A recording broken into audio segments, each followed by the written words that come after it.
Tokyo, April the 18th, 1942. A clear and quiet morning. It's the 133rd day of Japan's war with the United States.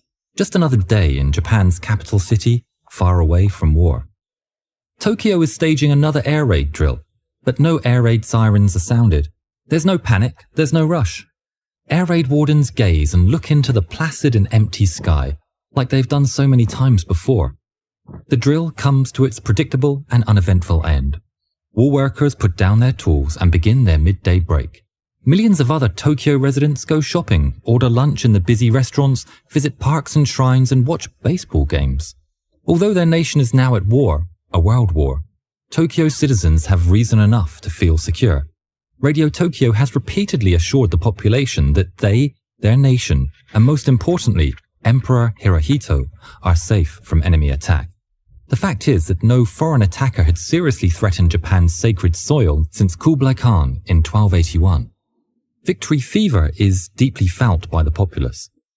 Meanwhile, somewhere in the Pacific, American aircraft carriers Enterprise and Hornet are part of a task force of 14 warships heading to Japan for a seemingly impossible mission. America is outraged and has been humbled. The battleships of its Pacific Fleet are being salvaged and repaired in Pearl Harbor, victims of the Japanese surprise attack of December 7, 1941. Over the following months, the US and its allies could only stand by and watch as the Japanese juggernaut stormed across the Pacific, paralyzing every British, Dutch, French, and American position in its path. Any chance at revenge would be an honor. And you don't have to stand by and watch. With Warpath, the sponsor of today's video, you can take command yourself, experience the thrill of combat, freely command your troops, and enjoy controlling the battlefield in faithfully restored historical settings. And now the game features the muscles from Brussels himself, Mr. Jean-Claude Van Damme. Warpath is a free-to-play war strategy mobile game that's set in World War II. It is totally free on both Google Play and App Store, and you can experience classic battles, such as the Normandy landings and the defense of Moscow, on your phone, anytime, anywhere. Thanks to Warpath's recent update, you can now get a realistic experience of modern Air Force warfare, fly a Mustang fighter, and enjoy its sharpness and roar firsthand. The range of aircraft is wider than Van Damme's splits, with 42 new fighter and bomber units for you to collect. You can also enhance and modify your aircraft as you wish, design accessories to make it stronger to defeat other players' fighters. Gather, explore, construct, cultivate, and fight. Every decision you make is crucial. Dominate the sky and win the war.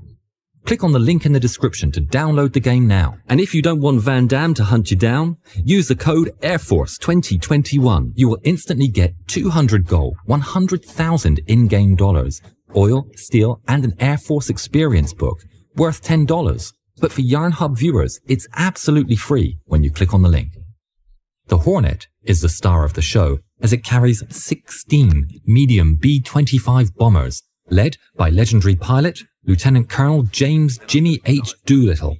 Their mission is to avenge Pearl Harbor and strike at the heart of mainland Japan.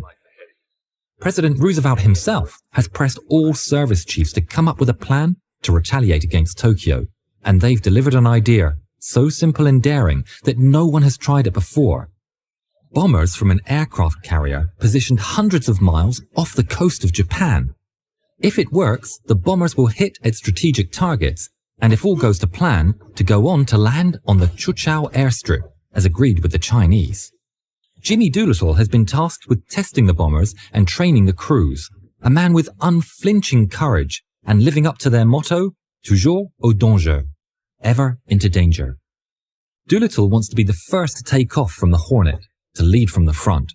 But is it too late? They get word that a scout plane has sighted several enemy vessels, which means the Japanese are about to spot the American task force. At 7:38 a.m., lookouts on the Hornet spot a small enemy patrol boat, the Nito Maru. They've been discovered. The Hornet is still 300 miles and 9 hours of sailing away from the intended takeoff point. Doolittle takes a snap decision. It's now or never. He knows his crews won't have enough fuel to reach the safety of Chuchao. and he knows all too well that he and his men may never return, but he can't abort the mission. Doolittle told his men, "I don't intend to be taken prisoner. I'm 45 years old and have lived a full life. If my plane is crippled beyond any possibility of fighting or escape, I'm going to have my crew bail out, and then I'm going to dive my B-25 into the best military target I can find. You fellows are all younger, and you have a long life ahead of you. I don't expect any of the rest of you to do what I intend to do." At 8:15 a.m., Doolittle leads the way, and he is the first to be airborne. At intervals of 1 to 5 minutes, all B-25s leave the deck of the Hornet, each carrying 5 crew members and 4 500-pound bombs. A few minutes later, the squadron is flying, undisturbed, barely 40 feet above the water, at a speed of 150 miles an hour. Doolittle and 9 other aircraft will strike at Tokyo. 3 B-25s will hit targets in Kanagawa, Yokohama, and the Yokosuka Navy Yard. The remaining 3 will head to Nagoya, Osaka, and Kobe. At noon, the unsuspecting citizens of Tokyo wave enthusiastically to the bombers flying past. But then, someone notices the distinctive white star painted on the planes and realizes the unthinkable is happening. The Americans are attacking. A French journalist rushed outside. "I heard a rugged, powerful sound of airplane engines. A raid at noon. Explosions. I spotted a dark airplane traveling very fast at rooftop level. So they've come," he said. Doolittle climbs to 1,200 feet to avoid incoming anti-aircraft fire, then locks onto his targets. At 1:15 p.m., he gives the go-ahead to his bombardier. The bomb bay doors open and 4 incendiary cluster bombs plummet down over Tokyo. As a firestorm engulfs Doolittle's quarry, he takes his plane down to rooftop level and veers south, back towards the Pacific. He later said, "Down to the surface we went, mouths like glue, eyes wide open." At the same time, Lieutenant Joyce's crew is in serious trouble. They are being pursued by 6 Japanese fighters, and the pilot has to dive at high speed to elude them. The maneuver causes both tail guns to jam, leaving the B-25 defenseless. In the heat of battle, somehow, Sergeant Larkin manages to fix one of the machine guns. He gets off several bursts. It's a hit, and the Japanese fighter goes down. Then another comes in, and once more, Larkin takes it down. Larkin has saved the day, and the bomber climbs above the clouds, leaving the remaining fighters behind.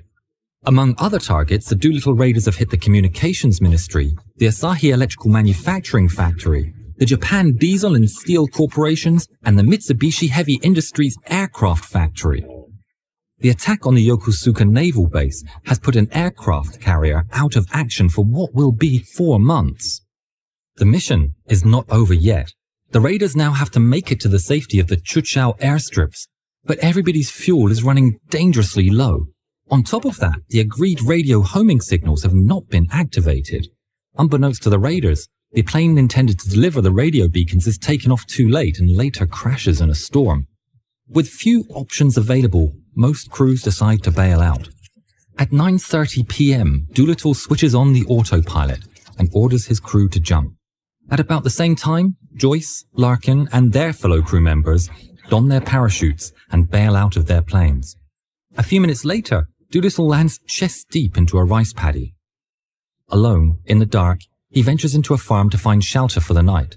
The morning after, Chinese guerrilla fighters help him link up with his crew. Sergeant Larkin, however, is not so lucky. He has to hike for miles and climb 2 mountains before he is reunited with the airmen from another bomber thanks to 2 missionaries. Little by little, with help from farmers, guerrillas, and other missionaries, Doolittle and 54 of the raiders are successfully reunited. Not all the crews are so lucky. One plane has landed in Vladivostok. The unfortunate crew are interned by the Soviets until they escape. 3 airmen have died in crash landings and 8 have been captured by the Japanese. 3 of them will be executed, and a 4th will die in captivity. Lieutenant Colonel Doolittle expects to be court-martialed and interned upon return to the US due to the loss of all airplanes and his perceived low level of damage inflicted during the raid. But the action is seen as a daring and incredible success to reclaim the honor of America after the attack at Pearl Harbor. The daring pilot is promoted to Brigadier General and receives the Medal of Honor from President Roosevelt. If you haven't yet, please subscribe to the channel and please watch more videos of ours. Thank you.